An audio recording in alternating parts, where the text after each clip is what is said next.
my beautiful ladies and gentlemen. How are you feeling? We are so excited to be here. All these amazing ladies from right around the world.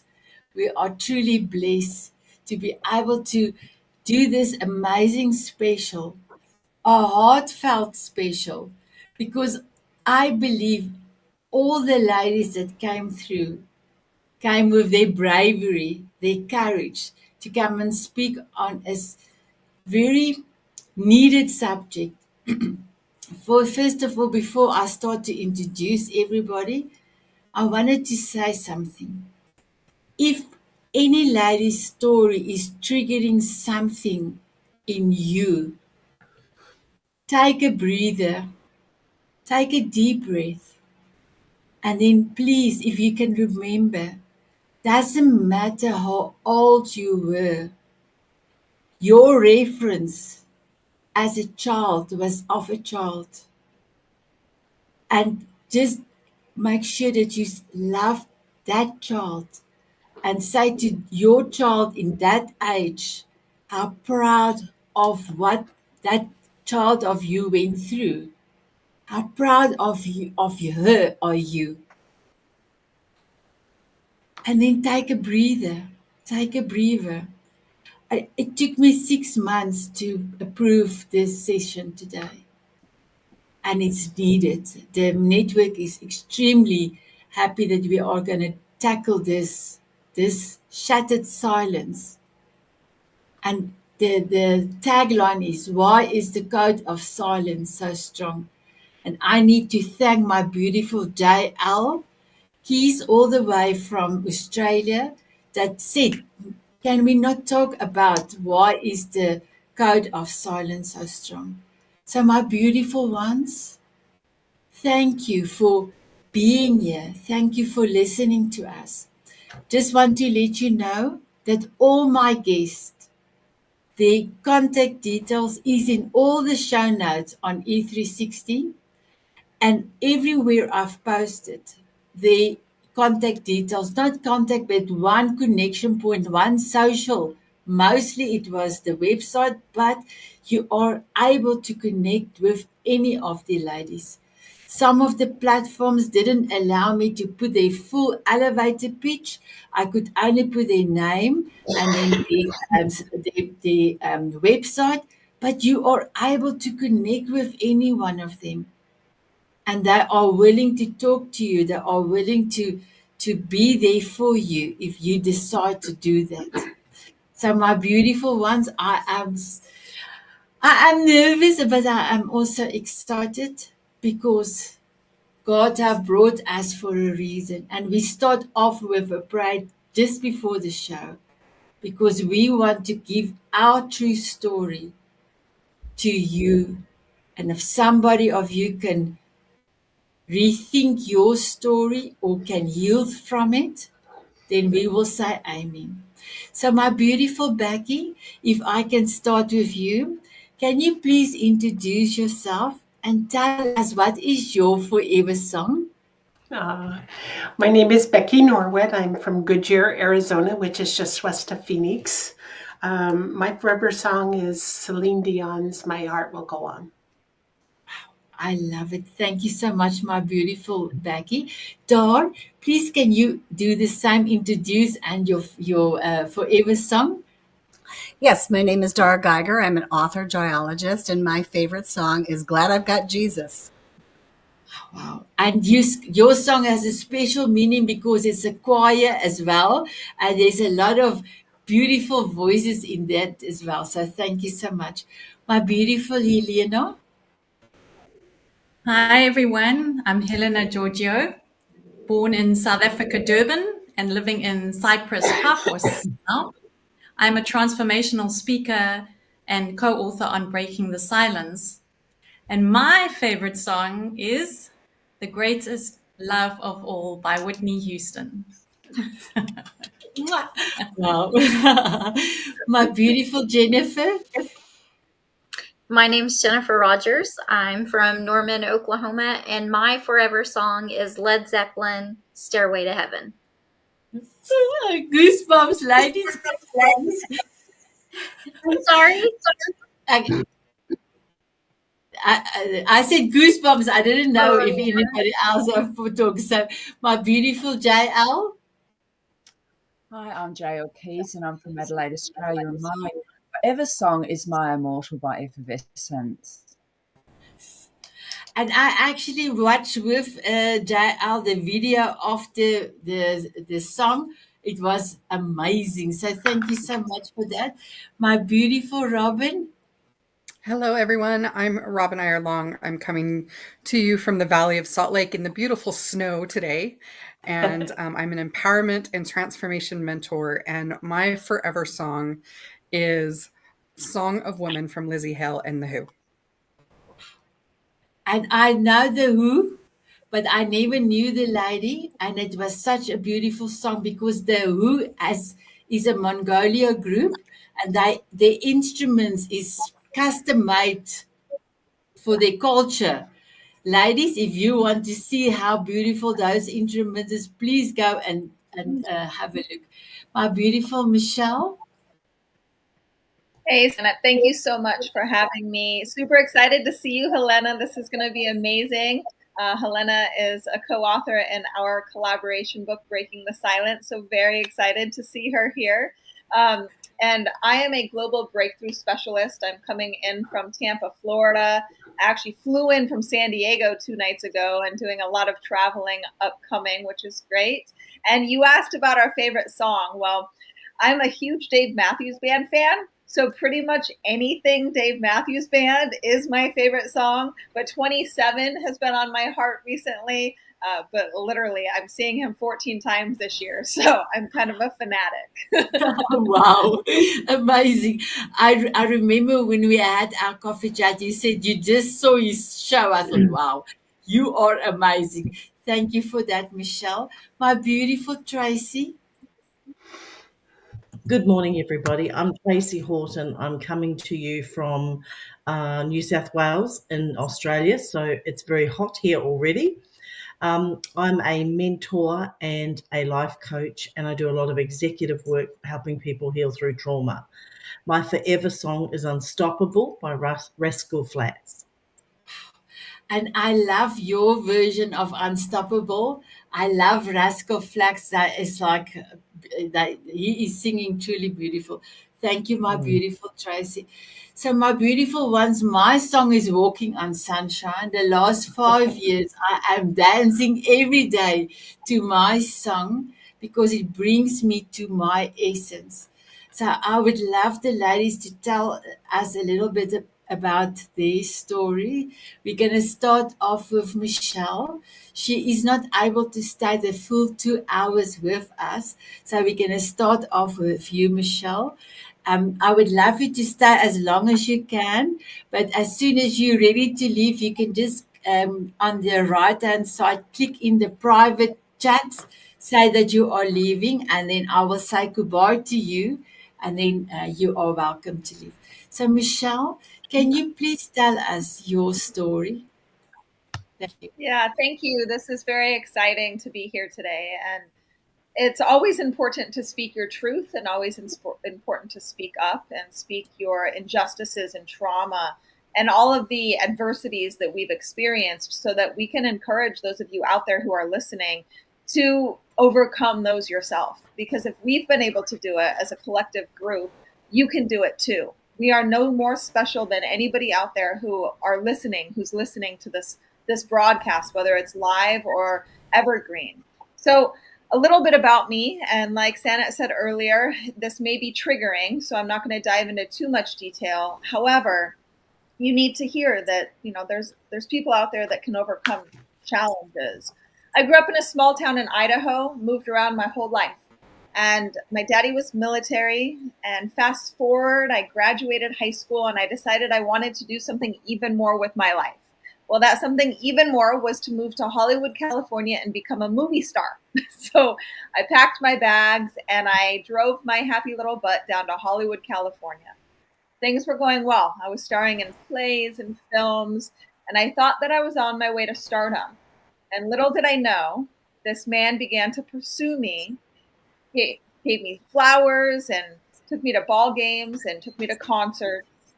And about 4 months into that relationship, he had pushed me so hard against the wall that my head went through it. And I didn't understand that this was the beginning stages of domestic violence. I had no idea what I was facing. My mom and my dad ended up leaving this planet as the love story of the town. So when my mom died, people came up to me and told me how much their love story meant to them. So growing up, I so desperately wanted that same type of love affair, that story where you walk down Walmart and you tickle each other and laugh and giggle and people roll their eyes because it's so sappy, but that's so badly what I desired. So when I had met Paul, I didn't understand the red flags. I didn't see what was happening. I ended up staying with him for 4 years, and during those 4 years, experiencing all forms of DV. Emotional, physical, beatings lasting longer than 4 hours, sexual, and of course, financial abuse. When I finally escaped that relationship, I began to document my story. In 16, I ended up writing and performing a 65-minute solo play about my experience in domestic violence called But I Love Him. And memorizing 65 minutes of dialogue was pretty intense. However, what happened afterwards was what was miraculous. People started coming up to me and telling me their stories of abuse, telling me their stories of adversity. And that's when I looked up and I felt a calling. I don't know if you've ever been out there, or ladies on this call now, if you've ever felt a calling to do something even more with that story of yours. And I said, okay, God, well, I can be that vessel. What do you want from me? And in 2017, I founded a nonprofit organization called Unsilenced Voices.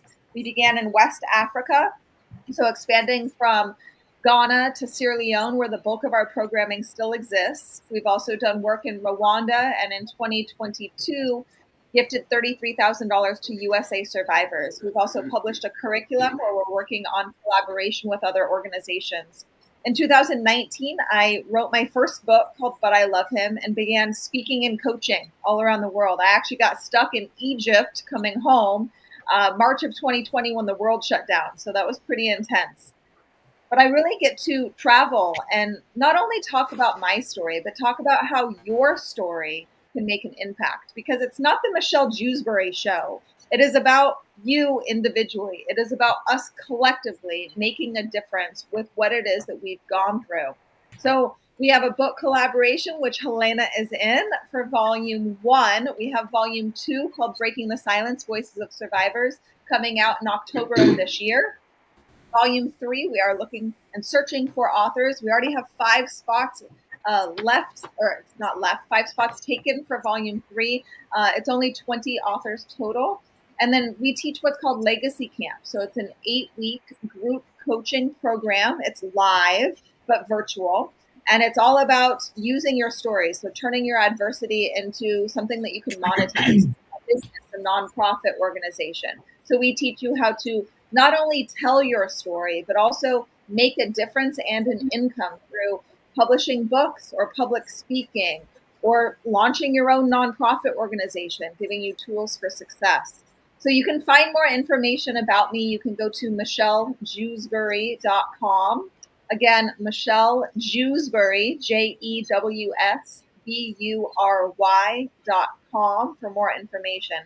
But before I leave, I know that we're restricted with time, so I just want to leave everybody out there with something really fun, because unfortunately what we're talking about is very heavy, and I want you to know that there's still opportunity in this world, in your life, to have a great time, to enjoy life, to enjoy what it is that God has given us. I always end every podcast, every interview with pretty much the same thing because it's so entertaining. Has anybody seen the movie Finding Nemo? Yes. Okay, so if you're out there, right? Finding Nemo, it's about this fish who gets lost. But one of the fish who stands out to me the most, her name is Dory. And Dory swims around all the time. And the one thing she sings to herself is just keep swimming, just keep swimming. So if you're out there And if you are hurting, if you are experiencing trauma, adversity, if you have PTSD from past experiences, or you don't know how to overcome those challenges, I want you to just keep swimming. Just keep putting one foot in front of the other. Never give up, and never take no for an answer, because your story matters and you matter, and your adversities and your traumas mean something, and you can and will make your dreams come true. So that's a little bit about me. I thank you so much for having me. I'm not sure if you're going to be asking me any questions, but if you are, I am open. And if not, like I said, you can find me on michellejewsbury.com. Thank you. So I do have I have Michelle. She said hi everyone. I have Njena. She said hi everyone. And Jada said also Njena here. And then Njena gave you a comment, Michelle. Oh wow, you are interesting person and doing such impactful stuff, Amanda. And Jana is giving us this. So I don't bring up the comments, ladies, because otherwise, look at Robin.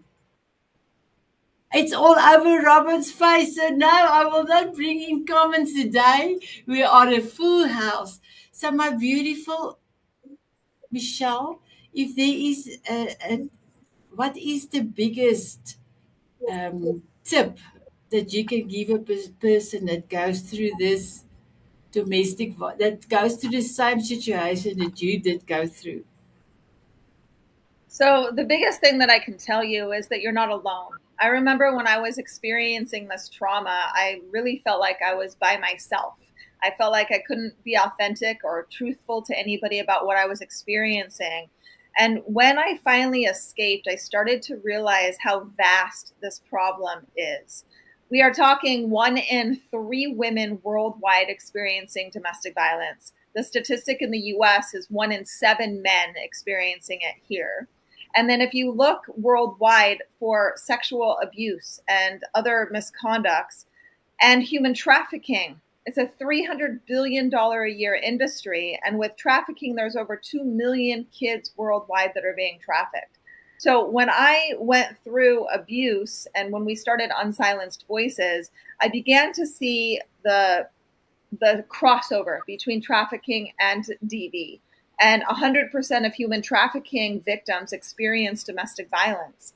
But I want you to know that despite those experiences, despite going through such extreme adversities, you can overcome. You are not alone. You can put one foot in front of the other, and you really can have the life that you so desire. We've got a couple of amazing authors that have been a part of volume 1 of Breaking the Silence, who have also been in trafficking, and they are now using their voice to make a difference. We've got survivors of all forms of trauma talking about their stories, because it's only through speaking up that we can change the dynamic of what's happening worldwide, whether it's an injustice with domestic violence or human trafficking, or how we treat animals or the planet. Stand up for something, use your voice, because your voice matters, and one person really can make a difference. Wow. Thank you, my beautiful Michelle. That was beautiful. So you are welcome to say goodbye, and then you can just on top leave the studio. Thank you for being here. You are amazing. Have a beautiful day. You too, beautiful. Thank you. I'll stick around for a few more minutes to listen to other ladies. Perfect. I would love to ask Tracy. And after Tracy, then I would also love to start with JL, because JL, I know that you are going to give classes a little bit later, but I would love to start with Tracy. Tracy, let me just make sure you are unmuted. My beautiful Tracy, can you tell us your story, please? Good morning, everybody. My story started at 5 years of age. I was born into a home of a mentally ill father and an alcoholic mum. By the time I was 13 years of age, 14 different men had sexually abused me. As you can imagine, growing up with that was not easy. But today I'm going to share something with you girls that I've never shared before, because it hadn't happened before. 3 weeks ago, my dad dropped dead of a heart attack very, very suddenly and passed away. And I went to his funeral, and it was surreal sitting at his funeral, knowing that of all the people that were there, I had a story different to everybody. But what I want to share today, because this is a big topic, if you are listening to myself and these other inspirational women, and this is part of your story, if you can identify with us, then you know two things. It has been a transformational moment for you, and it has been one of the hardest things you've ever had to deal with. But I want to bring hope today, because a long time ago, when this happened to me, I made a decision in my late teens, early 20s, that I was going to heal from it. And I decided to heal from it because I saw myself going down a very destructive trajectory. Because when people hurt us, when people take from us, as women, our default is to think it's our fault. Our default is to think it's us. And the younger you are, the quicker you default to that. So as you beautiful women can understand, when it starts at 5, that's your complete default. That's all you grow up with. And so when I realized I had the power to heal, and I had the power to change my story, and I had the power to be different, I had the power to forgive and heal and take away all of the issues in my life of being someone else's story and being my own. That was the hardest journey I ever took. And it took me years and years and years. But standing at my father's funeral, I was so glad I had, because there was no hatred in my heart. The only pain in my heart was that he'd gone on to remarry and have an incredible life and sort his life out. And the father, other people knew I didn't know. And I just wished I had. But I was able to go there and honor him and be in his presence at the final moments of his life. And it had incredible closure for me. And so this is what I want to tell you ladies today. What happens to us is out of our control, but everything we do with it is ours to own. What happens to us happens because life and this world are corrupt sometimes. And I wish with all my heart I was the only human in the world with my story. But as the beautiful lady Michelle has told you before me, and the women that are going to speak after me will confirm, we are amongst a large group of women that have had these heartbreaks. So I want to tell you this. Everything you listen to today, I hope you take it on board. Everything we're doing, the reason I'm up at 5 a.m. in the morning is for this. You deserve to know there's a way out. You deserve to know that you can heal, because what happened to you was never right. For anyone to have harmed anyone is never okay. But you can be bigger than that. You can get through that. And the women on this show prove that. We've all not only done it, we now give our lives to help other women do it. And I want you all to know that it is my absolute honor anytime I get to speak on this subject, for one reason and one reason only. I want the world to heal. And in my lifetime, I want us to get to the place where we have zero tolerance for this behavior. Yes. That's it. Wow. Thank you, my beautiful Tracy. I've got a message for you from Engena. She said, thank you. I love to learn more about you. So, my beautiful Tracy, you were with Susie in London last year, and you Yep. took your book and you given your book to a few people. Can you tell us what the young gentleman came and tell you? It was so beautiful when you told me that message. Well, I've had a lot of people come up to me. But what blows me away every time is when people, we fear. Sometimes we fear getting healthy. We fear getting whole because it costs us. Every woman on the show has spent hours crying. Every woman on the show has backed herself at the cost of being the only human. Every woman on the show has really worked hard at it. But I had this gentleman come up to me, and I met him, and I gave him a book for his mum because he said she had a very similar story to mine, and he was working in a bar, and I ordered something to drink, and he gave it to me complimentary because he said these words to me. He said, "We don't have women of your caliber here very often." And it always reduces me to a very emotional state, because I think when I realized people want us to heal, people want us to become better, because everybody's looking for answers. They want us to do the books, they want us to do the work, because the truth of it is it's very hard to live with, and nobody really does want to stay there. That's so beautiful. Thank you, my beautiful Tracy. My beautiful Pleasure. JL, can I then move over to you? Please, can you tell us your story?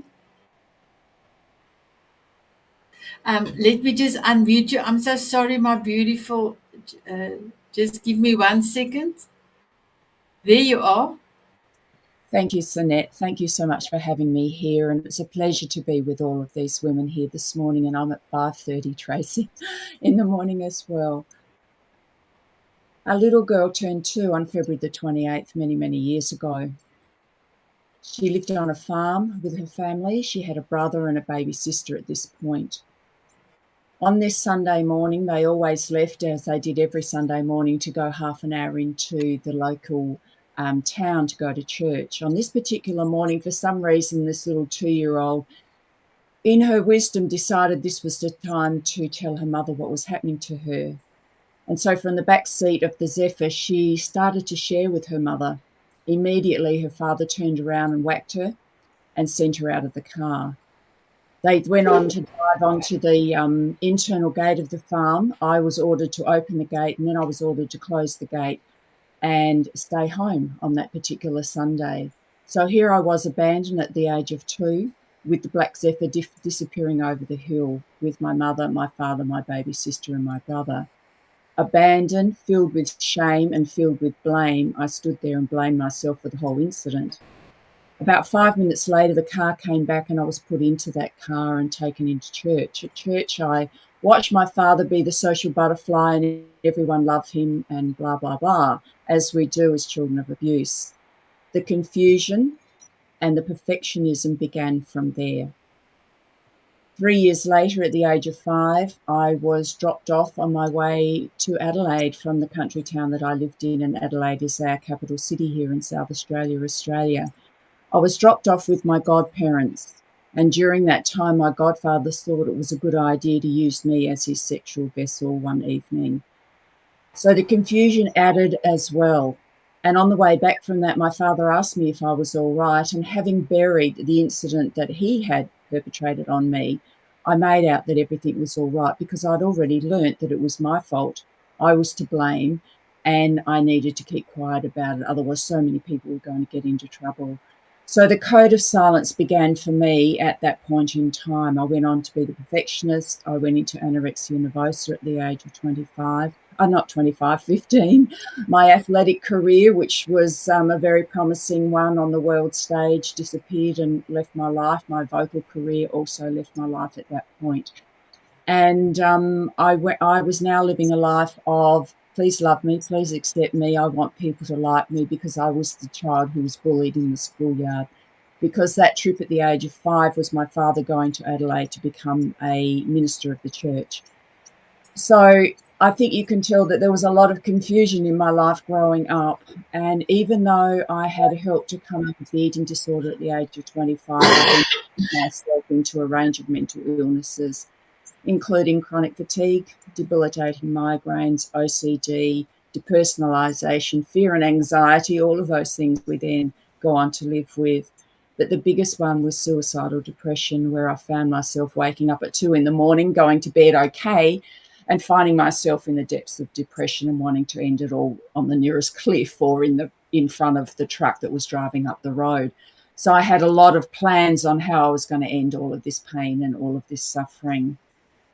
At the age, somehow during this time I did marry. I had been a home economics teacher as well, and I had 2 children. If I didn't have those 2 children, I wouldn't be here sharing my story with all of these brave women this morning.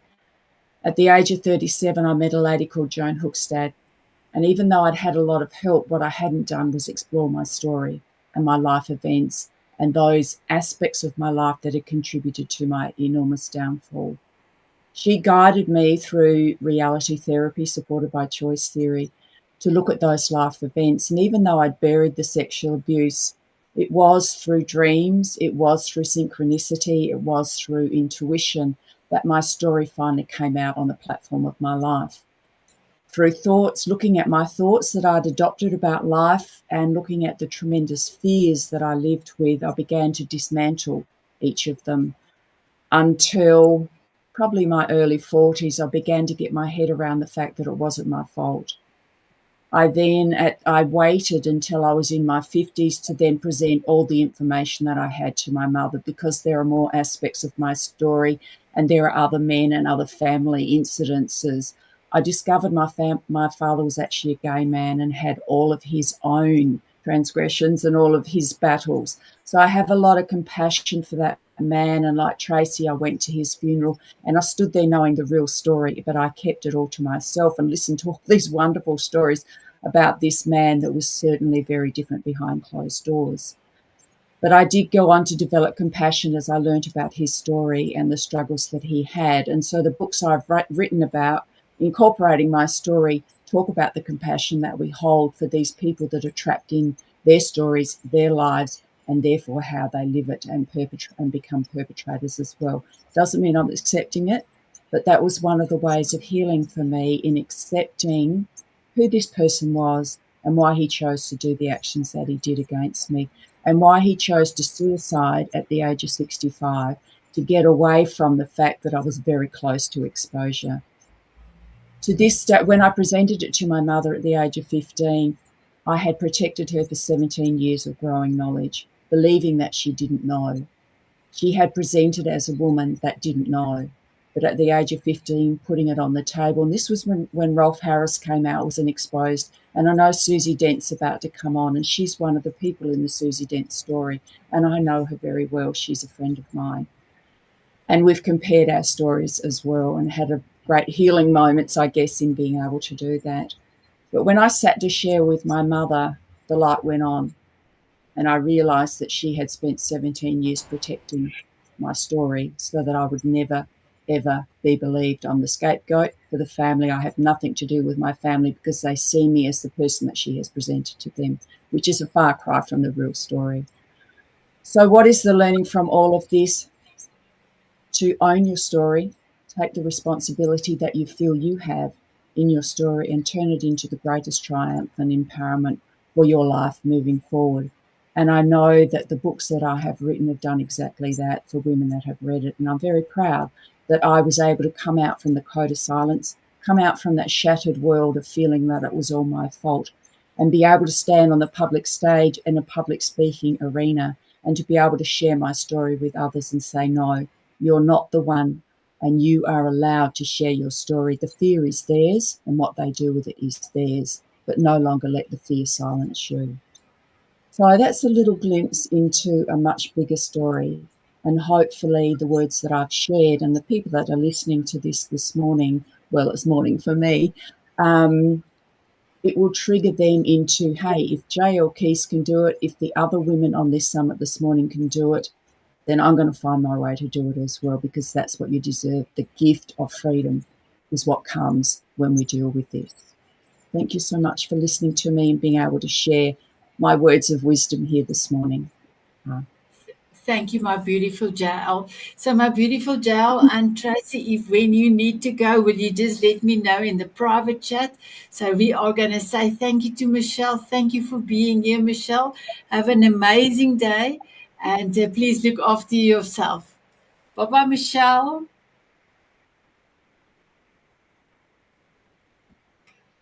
So, my beautiful Dor, can I come over to you and ask you if you can tell us your story? I just want to make sure you are unmuted. You are welcome to continue. Mhm. Well, it's a pleasure to be here. Thank you for inviting me to be a part of this with all these beautiful women, and they're successful and empowered through their experience. And that's what we want to do, is give hope that when we share our stories, it means there's painful things that we've experienced, but we've become strong women today, and we're helping other women. So I thought I would like to share what I learned about abuse, sexual abuse, I'm going to focus on, in a program that was called Wounded Heart. And it was a class that I took, and I learned that there can be a visual abuse, there can be a physical abuse, and there can be a mental, physical, and hearing, but through hearing. So as a youngster at 9 years old, I was exposed to seeing pornography, and that opened up Pandora's box for me as a child. I had no idea what was going on inside of me, but I knew that something very much was happening to my mind and my body and my emotions from what I saw. And then at age 11, physically, I was abused by the dentist, and I couldn't do anything about it. I was in the chair, and I was a victim.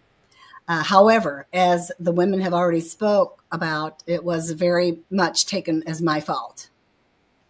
And so through the years, I learned from this program, Wounded Heart, that we either become frigid or promiscuous, or even wanting to change our gender from the abuse.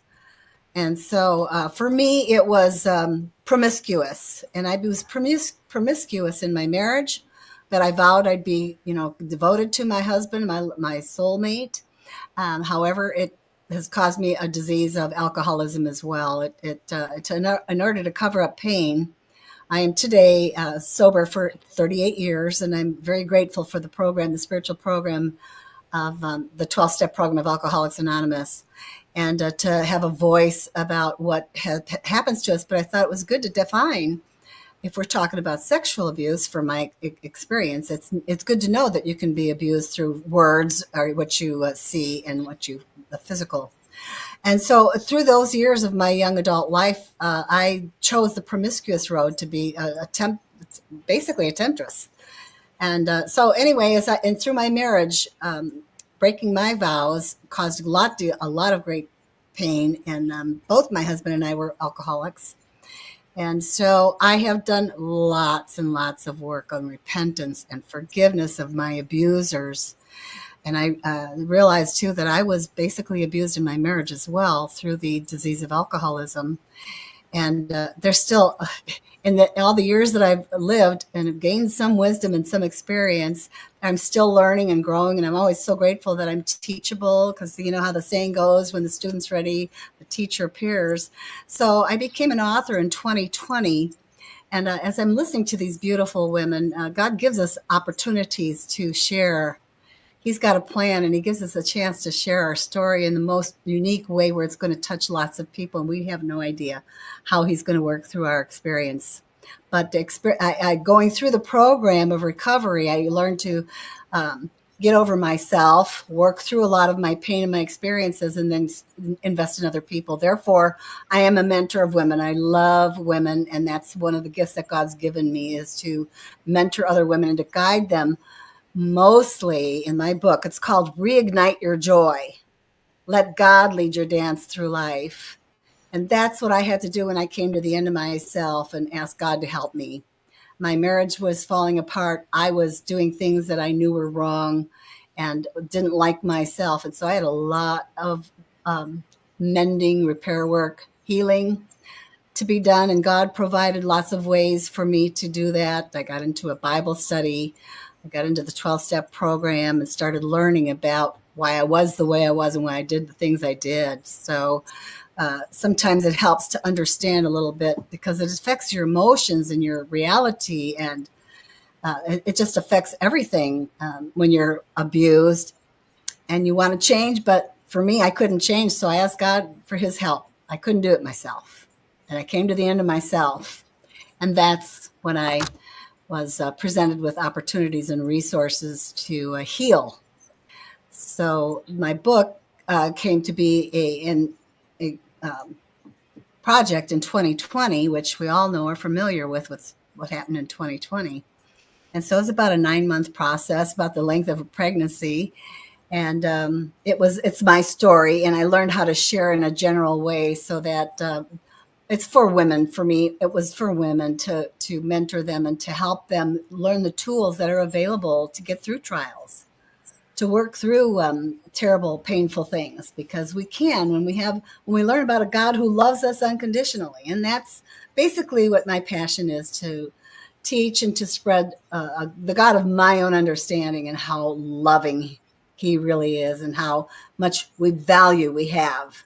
We have great value, and we have much to give and to offer to those who are looking for hope and help and inspiration and tools. How do we manage all of these things mentally and emotionally? So anyway, that's what my book is about, and I'm very, very grateful for it. I'm grateful to have met Sinette, because we are helping a lot of women in many, many ways. And she just has got inspired all the time with what various programs that she's putting on together. But I offer hope. You can reignite your joy. You can find personal value about yourself and what you have to offer for people. And so much of it is because of your story, your personal experience, your journey. And these women that are on this show, you're all givers. We're all givers. And God is anointing that and blessing it. I'm going to be blessing many, many people through all of this. So there's always hope, and people without hope die. So that's what Sinette is offering, and many of us are offering to other women. There's lots of hope, and to find your personal value in a power greater than you. That's where it's at, because once you realize your value, then now you're getting fulfilled by this great, great love, so that you can give out of yourself. You can't give out of an empty vessel. We're a creation of God, and when we allow him to fill us up with his love and know our value to him, then we can give out to others. So I thank you for the opportunity to share about all of this, Sinette. It's a real honor to be here today. Thank you. Thank you, my beautiful Dor. You are amazing. And I know there is so many women that you are helping, and that I know that you also love to talk about the steps of the AA, and how if you go through that, you also receive healing, not just from alcohol, but from other things as well. So thank you for being in service, my beautiful Dor. I really appreciate. I love you. My beautiful Robin, can I come to you? Please, can you tell us your story? Let me just unmute you. There you go. Thank you, Sinette. I first want to say thank you to all the women that have shared their stories already. You are beautiful for showing up and vulnerable and just being here and sharing your story. So thank you, and especially for those that are to come. As I've sat with this topic today, Shattered Silence, I honestly have been like, how do I fit into this? And as I've watched you guys and heard you guys tell your stories, I want those watching either in this moment or later as a replay to know that even if you didn't have sexual assault or physical abuse, the words, the emotions, the guilt, the anger, that is still abuse. It really is. I grew up in Salt Lake. I grew up running around with friends and going to church, and we all did the same thing. And I never gave it a second thought because we were all happy. And it wasn't until years later when I went to college and kind of stepped away from church and started to explore myself that I realized that I was really kind of kept inside of a box, and I didn't understand why. And as I grew and started meeting other people and expanding my horizons, the guilt kicked in. Those things that I wasn't supposed to do, those things I was taught not to do, really started creeping in. And I met a man who was everything I was taught to marry. And so I married him. And little did I know that I was going to be stepping into mental abuse, verbal abuse, narcissistic tendencies. And, that hindsight is always 2020, right? If we could have that wisdom now, 20 years ago, We'd be able to move through everything, but we get to experience these things to make us who we are now. And there's one conversation I remember that's really coming to mind right now is he was a convert to the church where I had been raised in the church. And he had asked me a question. And my answer to him was, we don't ask questions, we just do. And that has really stuck with me over the years. I'm like, wow, I was really inside my box that I didn't want to explore. And when that marriage ended, I didn't want that to be how my kids were raised. I wanted them to ask questions. I wanted them to be free. I wanted them to explore. And as I moved through the divorce, even though it was very hard, still very verbally and mentally abusive, there were those signs that I was making the right decisions to step away. There were those moments with my kids that were like, Mom, we knew how bad it was going to be that night by the way Dad shut the door. What 8-year-old should know that? So to be able to shift through that and start my own healing journey, to understand the things that I had chosen, the things that I had played into that abuse, the things that I allowed to happen, the choices that I made, but also understanding that I wasn't in control of everything. He still had his choices to make, and I allowed that in some and didn't allow that in some. And so finding our voice, but really what's coming to me is trusting ourselves, really trusting that gut feeling. If there's something out of guilt or fear that you can't share with someone else, there's probably something going on and you need to ask for help. And that's where I was. And I reached out to a handful of mentors and started my own healing journey. And I've come to a point where understanding perspectives, understanding those patterns that the abusers are in because their father and their father and their father, us being here today are those pattern breakers. And you can be that pattern breaker and know that. And I've watched that shift in my own kids. My son will be the best father ever because of everything his father wasn't. And so we can take those and learn from those experiences that everything we experience is wisdom. And we can choose to take it into our lives or say, thanks, nope, and leave it and keep going. And that's where I've gotten to in my healing business, is offering new perspectives, looking at things in a new way, empowering women, men, children to speak their truth, to find their passion, to know their core belief and not feel guilty and not be out of fear, whether it's stepping out of a religion or changing your sexuality or moving out of a relationship. If it's what's meant for you, the validations will drop in. When I remember hitting that 21-day mark, I had come home from my marriage. The kids and I were coming home from Minnesota for a break to see my family. I hadn't seen them for a while, and literally hit that 21-day mark. We're all told that 21 days to set a pattern or break a pattern, right? And I'd hit that 21-day mark, and I literally went up, literally from my house now, up on the hill to an elementary school and sat on a swing overlooking the Salt Lake Valley. And I called my husband at the time and I said, we're not doing this anymore. And he said, I know. And it was the most adult conversation we ever had because I had trusted myself. And even though that played out a little different than what I had hoped, because I made that decision out of my truth, I had a job offer within 24 hours that I've been a stay-at-home mom with my kids for 15 years. I had a house come into play within 3 months. The things that the key pieces I needed fell into place because I trusted myself. So know that if you're in a space that you need to make those tough decisions, that you are supported by the angels, by God, by family, that those key pieces will fall into place. And there is hope out there. There's love and there's support. There's transformation. All of us here are willing to connect with you and offer those empowerment journeys, those transformation journeys. And that for me has been the biggest fun, if I can call it fun and joy, is watching those lights go off in my clients, watching those, I call them flips, when there's that realization that, oh my gosh, I don't have to feel this way anymore. Or, oh my gosh, I don't have to live this way anymore.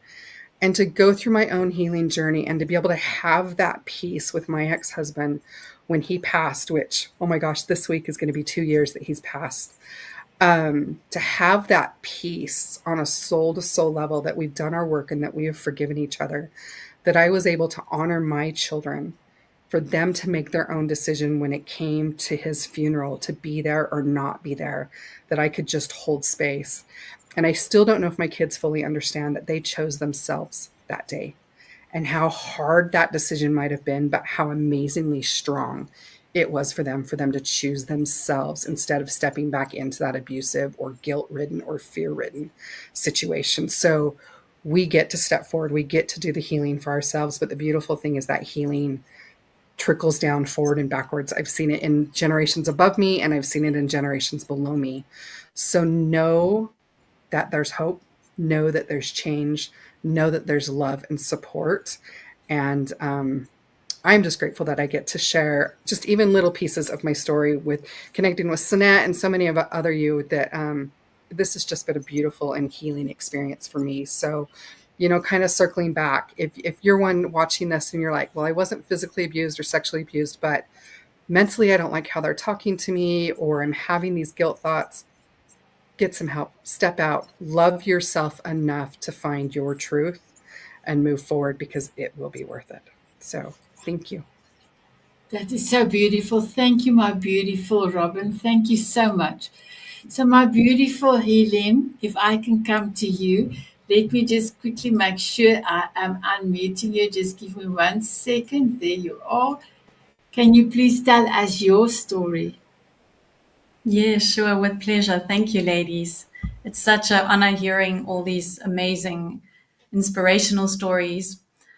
My story began in my midlife, when throughout my life I had been getting many physical ailments, starting with my throat being extremely sore most of my life, not being able to talk and express myself. And then always biting my nails, sometimes down to the skin where they would bleed. But most importantly was the fear of men. I could never understand where this came from.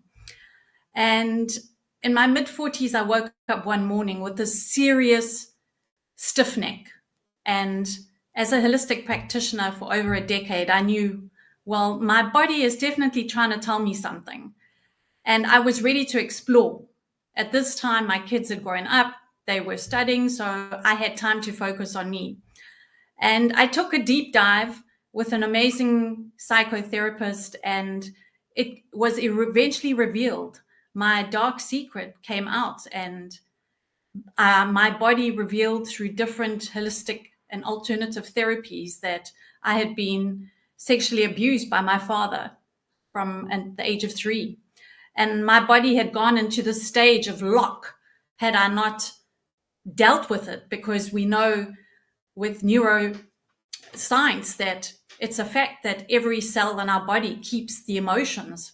So this is what I was going through. And of course, this trauma had been stored and silenced for so many years. We're talking, I was 45. So this weight I'd been carrying, and the fact that, looking back, I remember I could never be close to my father. I was always not wanting to kiss him goodnight or sit on his lap or have him hug me. And I couldn't bear men or family members wanting to kiss me. And I'd always avoid men and conversations with them. And I always wondered, what's this all about? And then, of course, that went on into my teenage years, where I was very withdrawn, very shy, very insecure, no self-love, lacking confidence. And my first love at the age of 18 happened to be a repeat of my father. And I experienced domestic violence through that. Because, of course, when I became a teenager, my father couldn't continue the sexual abuse, and it became physical. He would belt me till I was black and blue, but I would never keep quiet. I would always shout and stand up for myself. My mother, of course, was part of his narcissistic bullying. So she was afraid, and my brother as well. So I was there standing up for everyone in the family. And with my first relationship of 3 years, I was so desperate for love and attention that the signs were there. First one slap in the face, then the next one. And there was always, oh, I'm sorry, I won't do it again. And I forgave him, thinking he would improve, and he meant it. Until the night he almost strangled me to death. And that was the last straw. that's when I ended the relationship and I blocked him off, and he continued to harass me. I had to get a court order against him, but I knew that was the limit. And from there, I just felt that, wow, I've got this time, this space. I'm going to just let be and see what happens. And really, strangely enough, the divine, the universe blessed me with the most incredible man who I'm married to for 30 years now, who's been my rock, my support, and has really shown me what true men and true respectful men treat women and support them and love them. And he's been an amazing father to my children and example to my son as well. Coming through all this, I realized the trauma and how it had affected my relationships, that I was just always giving and people pleasing and always putting myself last on the list, and how I had sabotaged myself. I'd sabotaged my dreams, my health, and always put myself last on the list. How I'd suffered with anxiety, panic attacks, suicidal thoughts, and all these things came up with the right therapist. She was by my side. We were working every 2 weeks together, supporting me totally, and dealing with the inner child, having to heal those wounds, having to heal my father wounds. And then eventually, when I had the courage in 2018, I approached my mother and shared my story. And the amazing thing was that they talk about this knock-on effect and intergenerational trauma. Well, the day I shared my story, unlocked her story, and she revealed after 60 years that she was gang raped at the age of 15, and she had never been able to talk about this. And that for me was a huge confirmation that the divine was showing me that we need to speak up. The silencing ourselves doesn't change anything. It makes us sick, and we suffer and we blame ourselves and live with this guilt and inner hatred. So by doing that, she revealed her trauma, which helped her to heal on her level in whatever way she was ready to. And then, of course, she shared the story of my stepsister being also abused by her father and brother. And she grew up unable to have relationships and eventually passed away with a stroke at the young age of 60.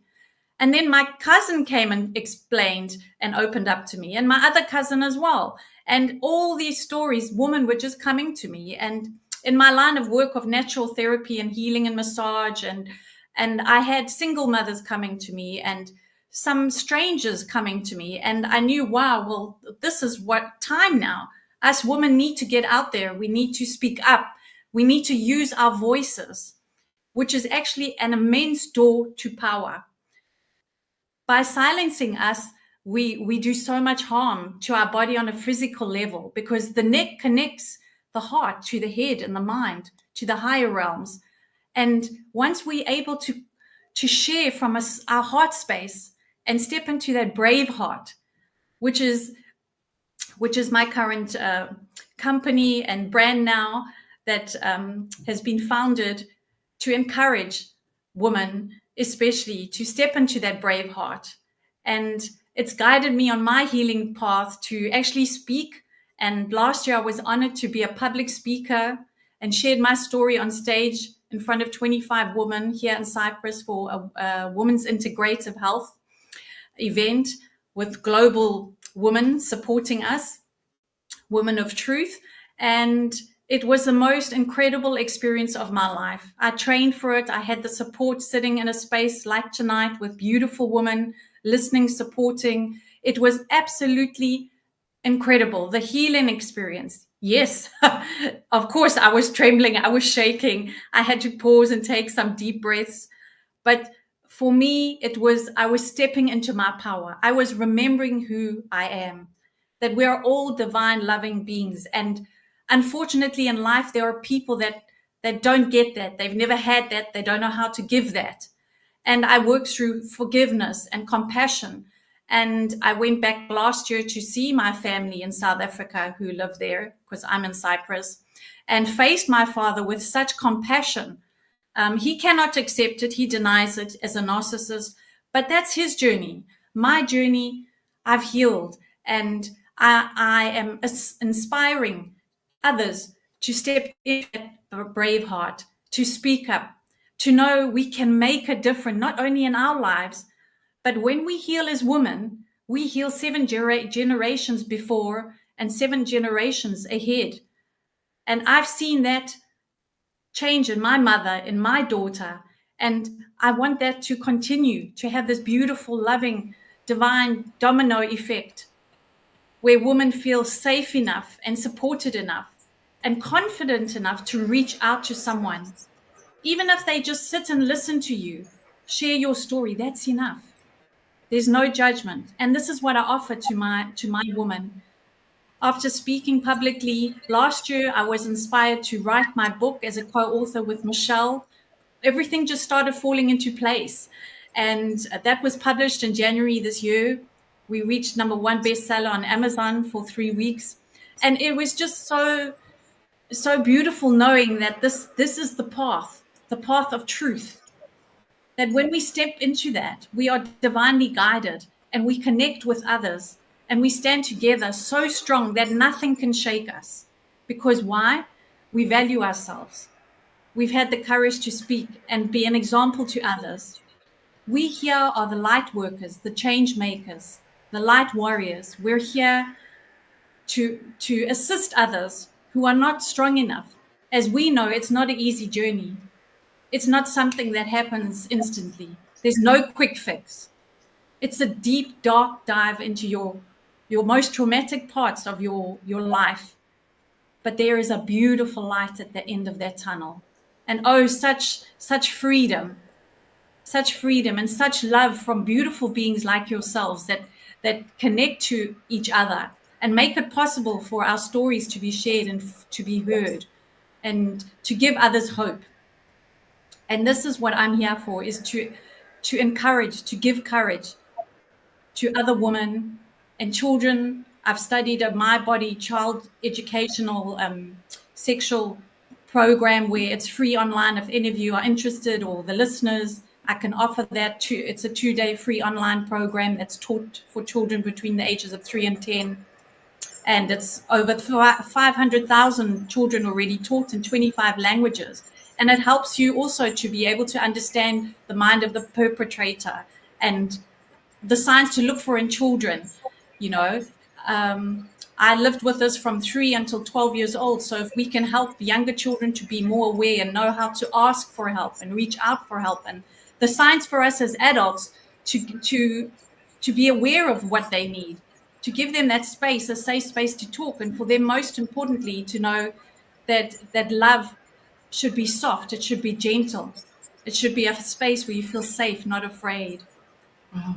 So I thank you all for this opportunity to share, and for all the amazing stories that I've heard tonight, and the space, Annette, that you've given me once again. It's been amazing how we've connected, and it's just kind of blossoming into another article, and beautiful things are happening. And this is what I wish for all who've been abused in any way, whether it's mental, emotional, sexual, physical, is that we come together, you reach out, know that you're not alone, and all is possible. You can Wow. do it. Thank you, my beautiful Ian. Just quickly want to let you know the generator is going to be put off now. If I do go Okay. off, please, Becky, will you continue with your story? But before we go on, I'm waiting for the generator, and it was running the whole day today. My beautiful Tracy, you want to go? Please, do you have one last word that you can bestow on our ladies and on all the viewers out there? Oh, Tracy, let me just unmute you. Just give me 1 second. But there you are. There you are. Ladies, I'm so sorry I have to go, but I've got a massive day and I'm just heading into England online now. My one passing word, my leaving word for you is this, that love covers a multitude of sins, but that doesn't mean we need to stay quiet about it. And ladies, the ladies that I've heard, you're phenomenal. And I'm sorry I'm going to miss the other two. I love you all, and thank you so much for having me. Thank you. Baba, my beautiful Tracy. So, JL, you must also let me know when you need to go because you have got also classes to go. Jennifer, there was particular reason why I am leaving you till last, and I will tell the audience when I get to that. So, my beautiful Tracy, you are welcome just to leave. There you are. So, let me just quickly mute Elena. My beautiful Becky, you are unmuted. You can, please, if you can tell us your story. Thank you, and how touched I am by these amazing stories. Because one thing that teaches us, and sometimes we need to be reminded, we are not alone, and that we're not the only ones. That there is a tribe of women, men, a tribe of human beings that have suffered in incredible ways, and yet we can, by sharing our stories and by doing what we're doing today, we can impact lives like a ripple effect, which is really important. My story starts, my earliest of memories is when I was 4 years old, and I was dancing around the dinner table. It was my job to make sure the table was set for dinner. And my chant was, I will not cry, I will not cry, I will not cry. And it was because I did not want my father to come home. And the minute he walked in the door, I started crying. And the repercussions of crying when he came through the door were not beautiful. He believed that his biggest thing was go pick a stick, get a stick off of the wood pile, and if it's not big enough, I will make sure that I will go pick it for you. That night, I decided to run away. And so when I had the opportunity, we were living in Los Angeles, and I left the house, and I was standing on a street corner when an elderly couple came by and said, "What are you doing here?" And I was sobbing my eyes out because now when I ran away, I didn't know where I was going to go. I didn't know what to do. I was 4 years old. And they said, "Well, let us take you home." And because I was so frightened, because I was so, incredibly scared, standing out on a street corner as a little child, I let them take me home. And my father was very gracious to them. But that night, he would not let me go to sleep. And every time I stopped crying, he said, "You will stop crying. You will never cry again." And so every night, every time I stopped crying, he would beat me again. So by the time morning came, not only was I exhausted, but I wasn't given the privilege of going to bed or anything. I was to stay up and stand in the corner until he came home from work again the next day or that evening. What I didn't understand is that probably from the earliest as it can be, is that I had been sexually abused, but I was also told on a very consistent basis that I was ugly, I was stupid, and I would never make it in the world. And so you grow up with this thing that you're worthless, that you have no value. And it's so difficult to understand how to get out of that pattern. And so the only times he was nice is when there was sexual abuse. And so as a child, you begin to equate that with, that's what, I'll do anything.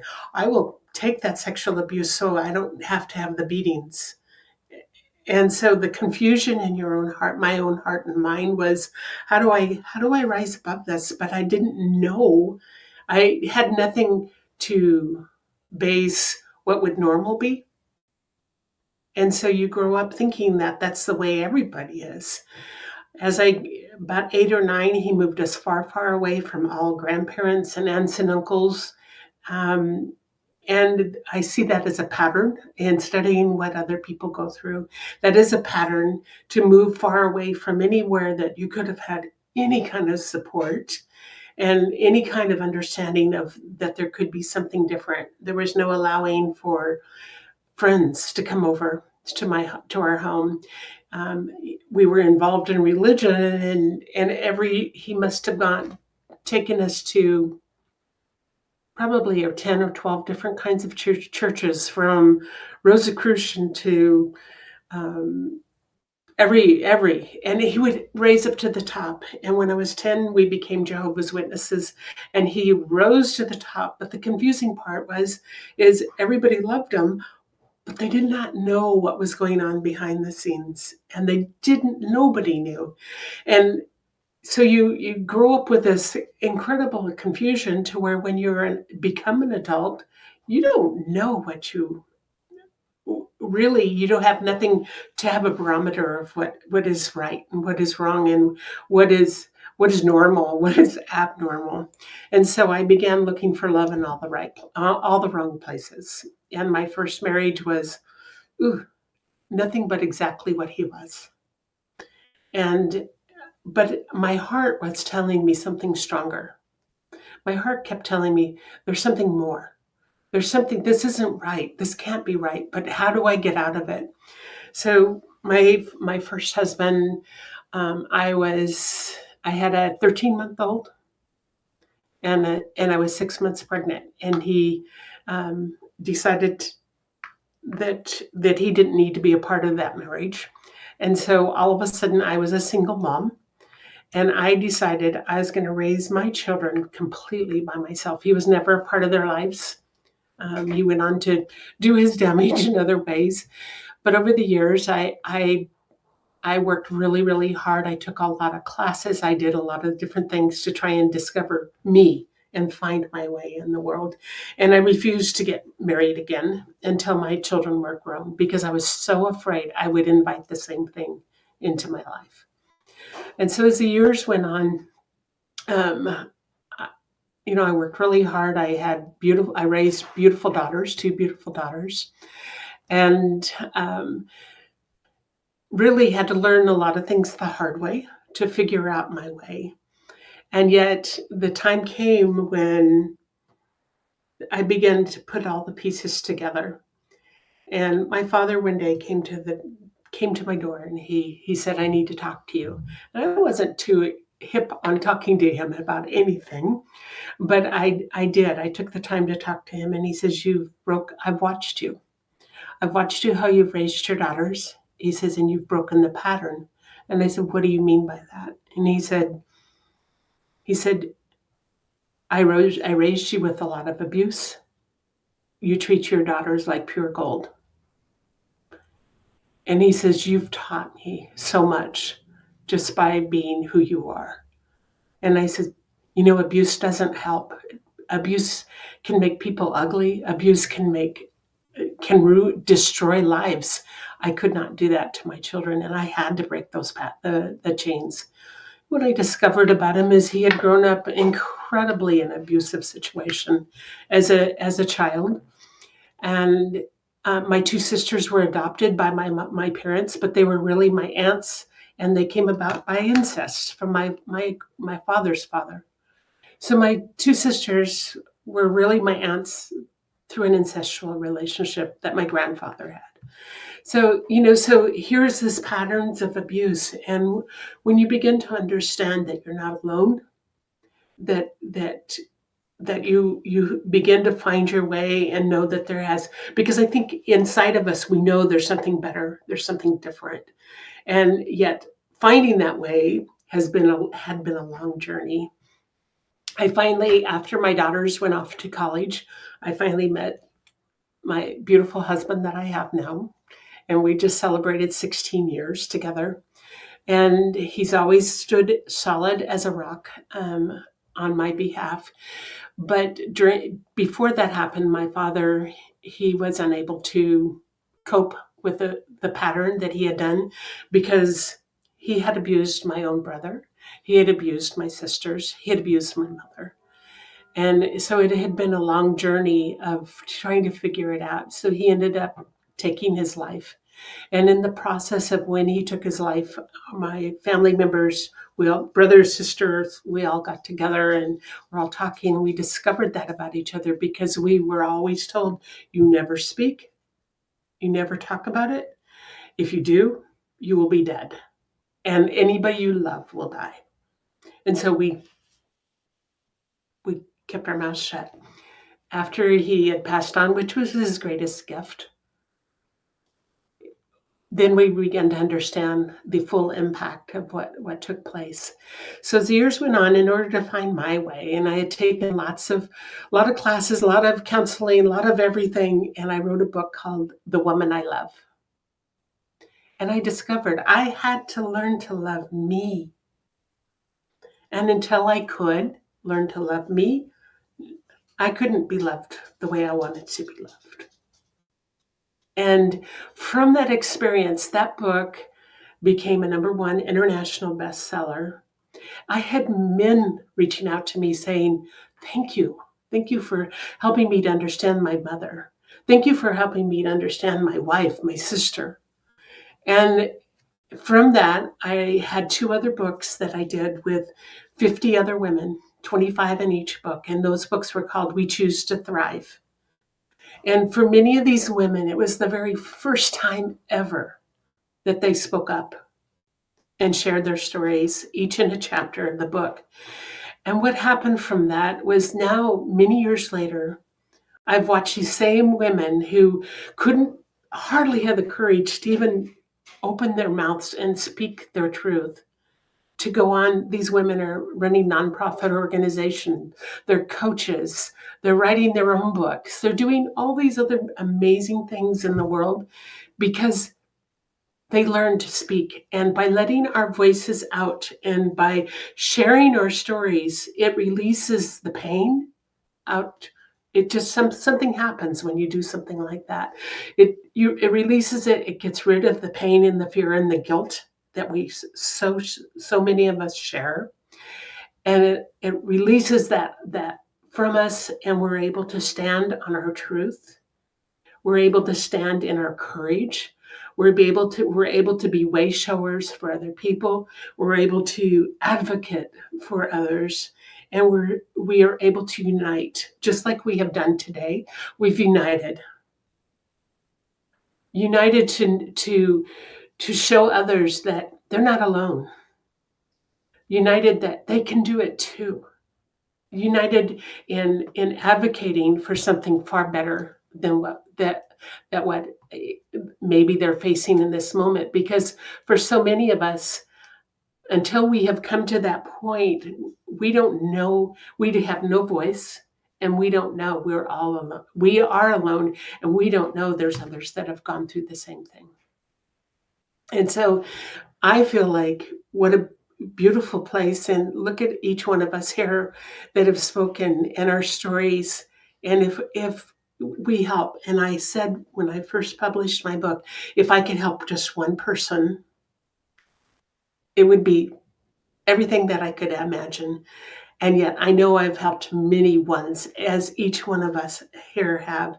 And for those that the lives that we touch, that will listen to these recordings, the lives that each one of us touch by sharing these stories, we're able to make a difference. What I ended up doing was, I went on into the publishing world, and I've published over 1,000 books for many different authors. And many of them have shared their stories. And the awesome thing about it is, you know what? As human beings, we are not truly alone ever. As human beings, we can make the change. We can be the change that this world needs. As human beings, we can rise as beautiful human beings, as beautiful women. And I know many men experience abuse as well, as beautiful men that go on to lead in incredible ways. And what a privilege that we have, that we can do what we're doing today, and we can be on this screen, and we can be reaching out, and our messages getting out in such a beautiful way, because we have the caring and the love to share, but we also have the technology that allows us to get our message out from clear across the world, to other homes and to other people, and to the voices that maybe somebody's going to come across this on Facebook or on a television show and say, wow, I can do this too. I can stand up. I can make a difference. And more of us that do that will transform our world. So that's my story. Thank you, my beautiful Beautiful, Becky. I'm so sorry, ladies, I left you twice. We are now totally on battery power, and we had to switch the Wi-Fi to another link as well. So I am back for another. We have, I think, half an hour plus 10 minutes left. So I would love to ask you, my beautiful. Thank you, Becky, for your story. There is so many wisdom in everything that you said, especially at the end. So I just want to say thank you for having the courage to tell the story. And all the ladies that have shared this far, thank you for your heart. Thank you for your bravery. Jennifer, I left you for last. We had an amazing session on Soul of a Diamond about 3 weeks ago. And your story was so incredible. You showed as an 8-year-old the strength that I never I never heard about any little girl that is so powerful. Then what have you done? So I want also to the reason why I kept you for last is for you to tell us your story. But I want you to understand, my beautiful ladies and gentlemen, as a child, this powerful woman have made a decision as an 8-year-old. So it was just an incredible story. So my beautiful Jennifer, if I can give over to you, thank you. Yes, thank you. Thank you for having me here today and letting me share my story. And thank you, ladies that spoke before me and letting me be a part of your story. My name's Jennifer Rogers. Again, from Oklahoma, like the ladies here, I am a survivor. My abuse is of sexual abuse. My earliest memory, you heard some of them talking about young ages. My earliest memory was the age of 4. And if you happen to catch my story that Sinette referenced, I came from a divorced family with a little brother.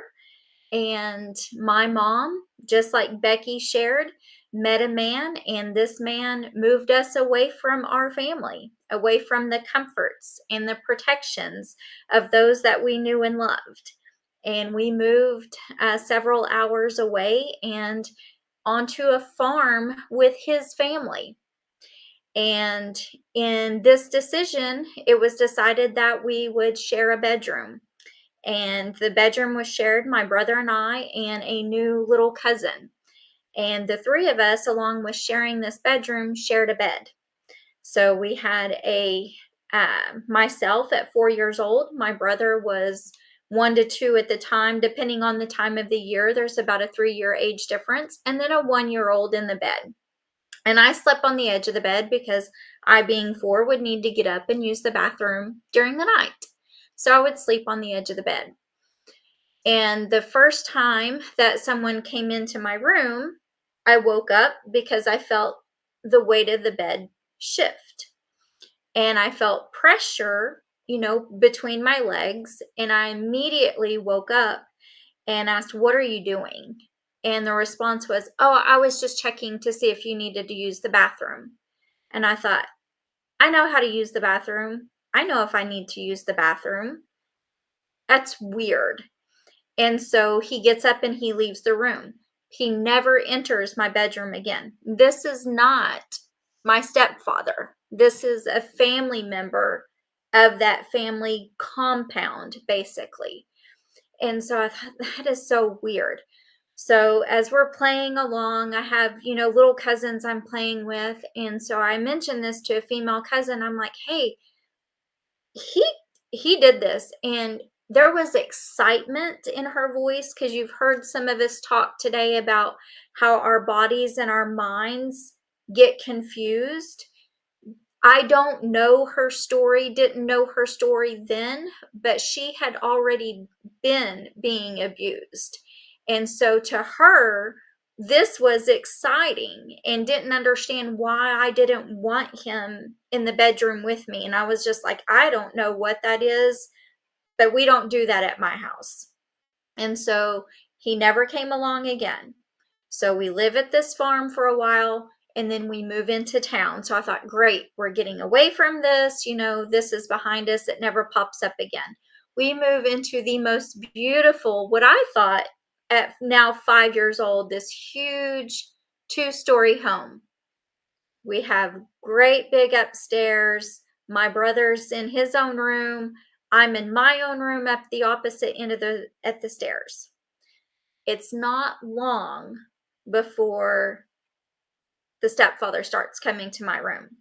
But unlike knowing on the farm, being woken up and recalling the first night it happened for so many years, I don't remember the first night that it happened.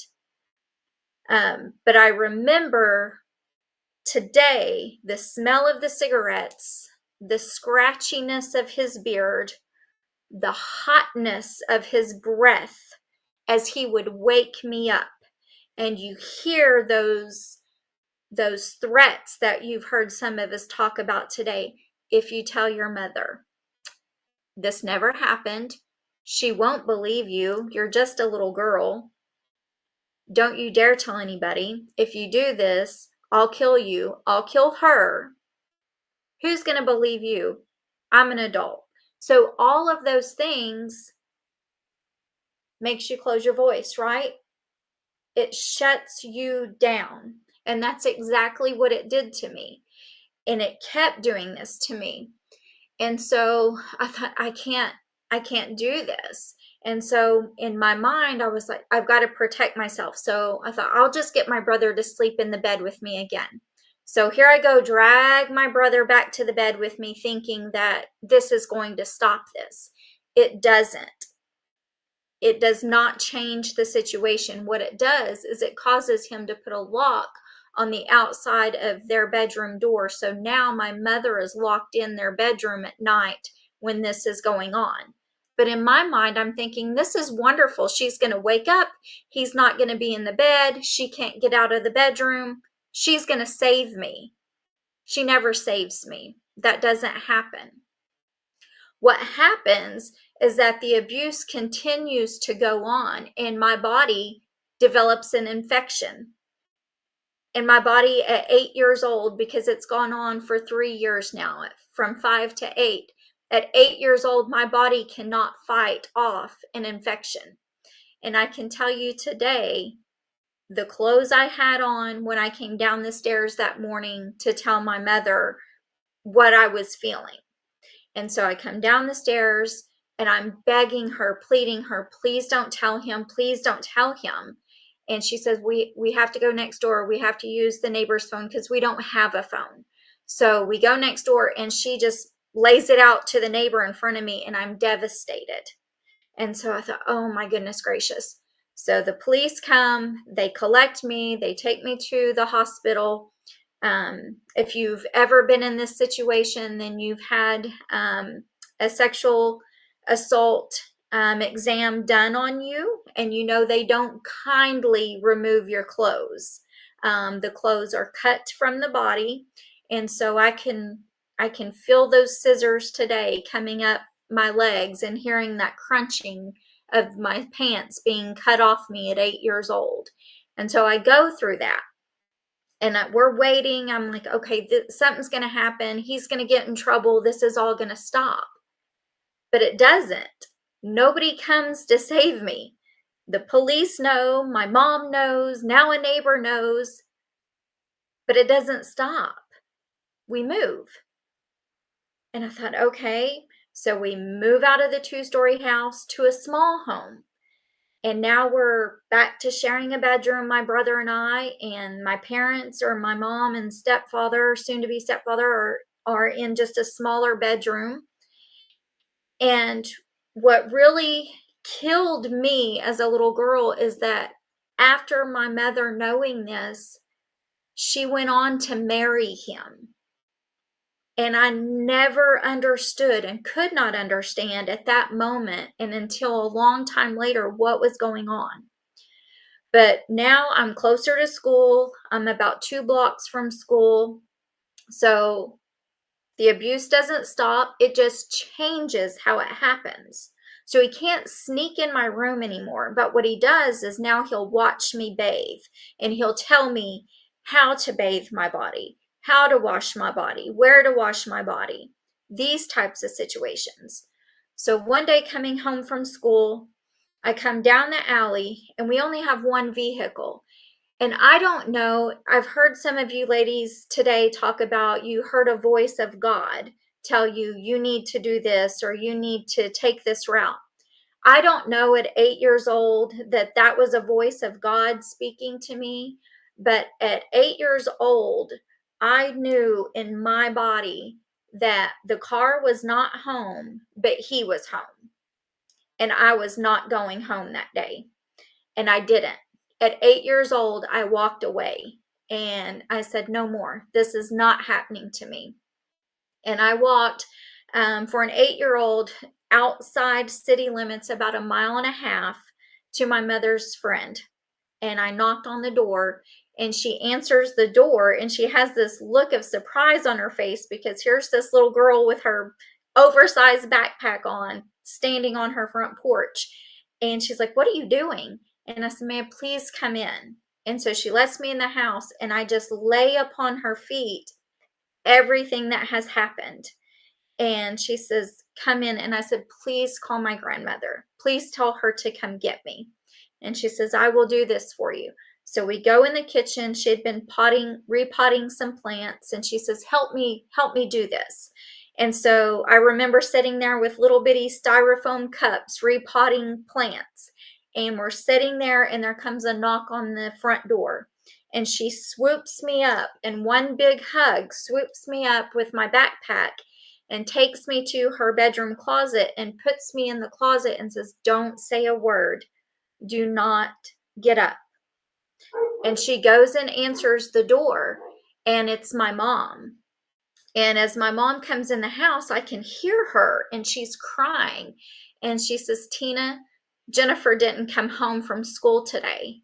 We don't know where she is. She was there, but she never made it home. And so now I'm in the closet, and I've got this tug in me going, what have I done? I've just scared my mom to death. I've got to get out of the closet. I'm here. And in that moment, I heard Tina say, Dottie, I have your daughter and you can't have her. And there was this weight that just came over me, like somebody listened to me. Somebody stood up for me in that moment. And that was the first time in sharing my story at 8 years old that someone paid attention and someone listened to me. And so that was the start of my healing path. And there's times that I look back on that 8-year-old little girl because, you wear some of your trauma for a long time. We've talked about we've lost our voice. We talk about that perfectionism. Do you like me? Did I do everything right? Oh my gosh. We grow up, Dar, you talked earlier about the different paths we take, and we all know the statistics. And I knew that growing up, and I was like, you know what? The state of Oklahoma has already made me a statistic, but I don't have to live there, and I refuse to go there. And so I tried to carve my own path. But what it was I was very shut off. I didn't associate a whole lot in school. I want to stay very quiet. I don't want to let people in. I want to focus on studies because I've got to get out of this somehow. And then it was, well, she's kind of odd duck out, really, or she's not the party type. I wasn't promiscuous. I wasn't those things, but I was on a different path because once you start becoming sexually active, something triggers in there. Well, they must love me. And as you grow into adulthood, you realize that's not necessarily true. That's just something that's tied in because of those things that you've gone through. And as I've grown, I've become a successful person. Like many of you, I'm a coach as well, and I have a women's group and led a wonderful retreat last year. And through my healing journey, have learned that, like you, Becky, and you, Helena, some of them, our mothers were damaged as well, and they carried that damage with them. And I learned about my mother, my grandmother, my great grandmother. And my mother couldn't stand up for me because she didn't know how. And so, how could I expect that of her? And so, I don't know what was different in me that made me stand up at 8 years old and say, this isn't going to happen. This is enough. One of the things, Becky, I love that you said thrive. One of the things that I say in our group, in my group, is I've been through some shit. And shit means somehow I thrived. Because for you to make it, you have to do the work. It is hard work. None of us ladies got here by praying every day, oh, I'm going to get through this. Oh, it's going to be, no. There have been battles we have fought. There have been blows. We have been bloodied. We have come out wondering how we're going to make it. But we get up every day and try different modalities. Try counseling. If you don't like that counselor, try a different one. If counseling's not for you, try a different therapy. Try biofeedback. Try journaling. If journaling's not for you, try writing it down on a sheet of paper and setting it on fire. Try going outside and screaming. Whatever it is that works for you, that's your healing path. But all of us here understand it and can help you walk through it. And I want to say to Sinette, thank you, because she has helped me in writing part of my chapter that has really helped free me. And like you, I had 2 abusers. I haven't shared this with Sinette. My mother went on to marry a second time, and I had a second stepfather that also abused me. They weren't married very long, about 7 years. And when he passed away, Becky, you said it best a moment ago. That was the best gift he could have given to the world. That was the best gift he could have given to the world. But I am so healed today that my very first abuser that started when I was 5 years old, I found him on social media. And do you know what I did? I flipped him off. He didn't even have to know that I found him on social media, but I flipped him off because I was like, you know what? You didn't stop me. You didn't stunt me. In fact, you elevated me. And I'm number one. Oh, I'm number beautiful. one. Sure. Thank you, my beautiful Jennifer. That is so beautiful.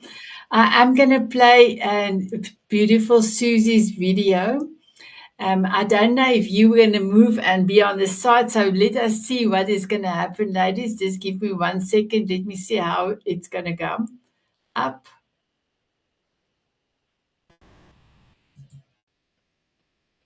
Okay, it doesn't want to play. I don't know why. So let me just quickly do something else on my side, ladies. Just give me 1 second.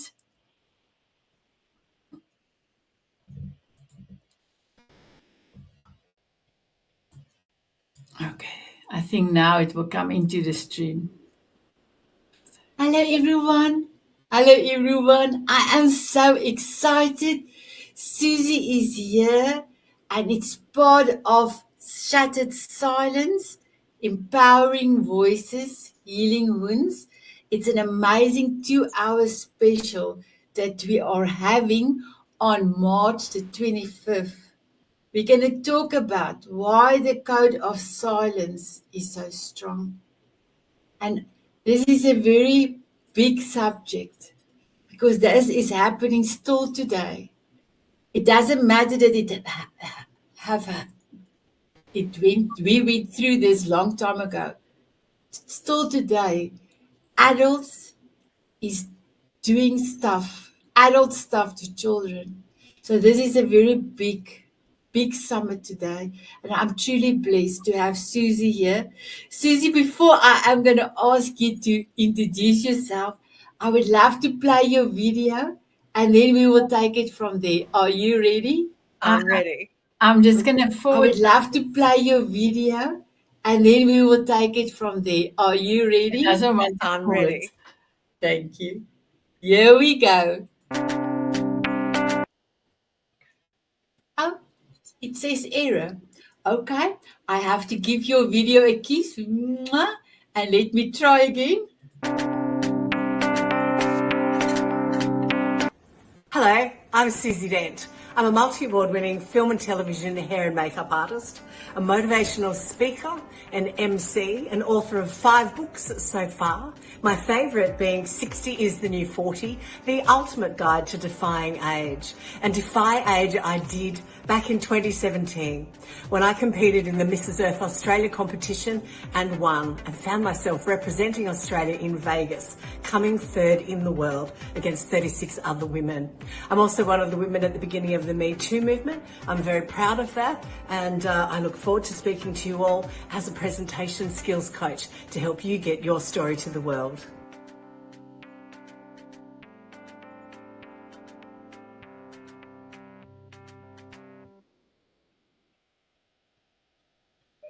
Wow, you are so beautiful.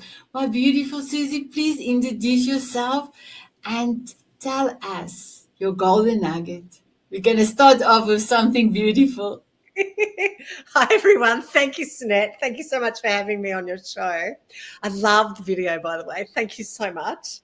Hi everyone, I'm Susie Dent. I'm an author. I'm a film and television hair and makeup artist who's won multiple awards overseas. I've been doing it for 40 years. So I've been raising the self-esteem of women using my brushes and my words. I'm a motivational speaker, and I've also spoken around the world, which is very exciting. As in the little commercial says, I'm one of the women at the beginning of the Me Too movement, which is very pertinent to the show that we're doing today. And I'm a victim survivors advocate for women who have been sexually assaulted. I'm very proud to be here today to speak to you all about this very it's not a taboo subject. We need to speak about it more often. My golden nugget, however, is about aging. As I mentioned there, my latest book is called 60 is the New 40, the ultimate guide to defying age. I'm going to be 62 on Easter Sunday.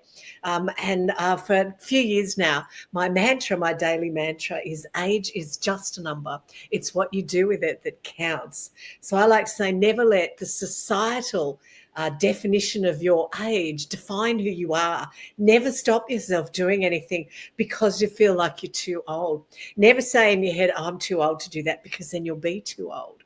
When people say to you, how are you going? Oh, I'm too old. I like to say, when people say, oh, yeah, how are you feeling? I go, fit, young, strong and vital, thank you. And that's how I like to start my day, so that every day I'm fit, young, strong and vital. So that's my golden nugget. I love it. I love it. My beautiful Susie, I love you so much. I just want to say, you have inspired me so much throughout my life. I know you almost 3 years. Can you believe it? 3 years. It's great. And you are just so amazing. And I want to say thank you for being part of the Diamond Beauties Forever group. You are our public speaker expert. And you are also doing a podcast. I said to you, please send us because there is so much inspiration in all of what you are doing. So first of all, I want to salute you and say thank you for being you and doing all the things that you are doing and helping women to see they are beautiful. Doesn't matter what their age is. So I love it. I love it. I love it. So now coming back to the show for this special show, I want to say thank you so much for sharing. When you came on Soul of a Diamond, you came and told us about what happened to you and defined you as a woman when you were 12 years old. Will you be able to tell us a little bit about it and then give us some advice? Thank you, my beautiful Susie. Thank you, Sunette. And thank you, everyone. Some of the stories that you're going to hear me and some of the other ladies tell you might be triggering for you. So just if you do feel some triggers, just take a deep breath and realize that we're telling you these stories to help you on your healing journey. Because when we tell our stories, and it gives you kind of permission to tell your story as well. My story started when I was 12 years old. I was always quite an extroverted child, and I had a job working on a farm when I was 12. And on the Saturdays, I'd go and sell fruit and vegetables at 2:30 in the morning at the market, and the farmer would take me there with his sons. And then on Sundays, we'd actually be, tilling the ground. We're actually pulling out weeds and pulling out vegetables ready to sell. One day, there was a little tent where we could kind of sit if it was really too hot and have a little break. And the old farmer, was inside the tent. And he asked me to come inside the tent, and I thought he was going to pay me. And while I was sitting there, he actually stuck his hand in my T-shirt and started feeling my breasts and rubbing his hands over my nipples. I completely froze. It was horrifying. And I was raised by my dad was a Sunday school teacher. We were very much in the church. I was always at Sunday school. 12-year-old girls back in 1974 were much more different to the 12-year-old girls of today. We were not worldly wise. And he paid me, and he gave me the wage that I'd earned, and he also gave me more money. For me, I got out of that tent as soon as I could. I just ran to the front of the farm waiting for my father to come and pick me up. For me, he paid me to touch me, so that made me feel like a prostitute. I never said anything to my father. I never said anything to my mother. I didn't have a good relationship with my mother at all. I knew from the age of 11 that she didn't have my back. She was a narcissist. So I was alone in something that made me hate my breasts. It completely changed who I was as a woman. For years afterwards, I could recall what his gnarly, grubby old split fingers felt like on my soft skin. And from then on, as my breast grew bigger and bigger, because I come from a long line of big-breasted women, I started strapping them down. I was also a sporty girl. So I was in swimsuits a lot. I was a swimmer, and I felt very uncomfortable. I felt uncomfortable at anything fitted. I wore double bras to really try and push them into my body, to strap them down. It totally affected who I was and how I should have actually grown up as a young woman. Having a jealous mother didn't help either, because she was talking to me about what I looked like. And it was never in a good way, If you're not actually raised with some sort of understanding about who you are, we can hold these things inside us for years. If we don't actually share our story and tell anybody at the time, they fester inside us and really affect who we are. So as I grew older and as a teenager, I hated my breasts. I really hated them. I started to wear baggy clothes. That wasn't the first time that I got sexually assaulted. I got sexually assaulted several times as I was growing up. I thought at the age of 14, I actually felt like I had a neon sign over my head that said, touch me. Because in the 70s and 80s, men did touch, and they did without you wanting them to. I worked at a job in a bank, and I got sexually assaulted by the bank manager, who locked me in the safe with him. I was sent home when I worked in the bank. I was the only girl that wasn't allowed to wear the trousers that were part of the bank uniform, because I have really good legs. Still got good legs now. But the accountant liked to look at my legs whilst I made him coffee. So I literally got sent home to put the little short dress on so he could look at my legs while I worked. I had a lot of us in that era had stuff happen to us as women. 4 out of 5 women in their lifetime are sexually assaulted. I've met very few women that haven't been, and I'm so pleased for you that this didn't happen to you. Ladies, let me just see how I can let you come all in again. Just give me 1 second. Susie's recording is a bit long, but I will be able to remove video. And then now, wow, I cannot get all of you back. Just give me, there you are. So my beautiful ones, I just wanted to say thank you so much for being here. Susie's video will be on YouTube, and then there's a longer part because she also talks about her experience with Rolf Harris and how she started the movement that she did, helping ladies to speak up. So, Becky, if I can start with you, and we've got 3 more minutes to go. Do you have a short message for anybody that is listening today? I think it is to let your soul shine. Believe that you're not alone, and believe that there is a tribe of amazing human beings that is here ready to support you. Wow, I love that. Thank you so much, my beautiful Becky, my beautiful Dor. Well, I really believe that what happened today is a philosophy of mine, and that when you speak from your heart, the audience will listen and benefit.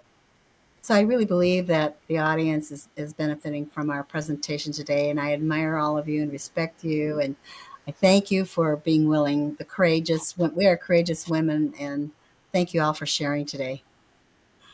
Thank you, my beautiful Dor. My beautiful Elena. Silence is not golden when you betray your soul. Silence is golden when you live from your soul's highest wisdom. So speak up and be heard. The time is now. We are the ones who can call. That's so beautiful. I've got goosebumps here, and I cannot see where my glasses is, but here. Thank you. It's goosebumps. Goosebumps. My beautiful Jennifer. I just say that you are not what has happened to you. You are what you choose to become. And we've all said it here to speak up and speak out and use your voice. Beautiful. Thank you. And my beautiful Robin. I think it's knowing that everything we've gone through is an experience, and we can choose what to take in and what to leave behind. And so just stay curious and learn and grow each and every day. Mm-hmm. Yes, thank you.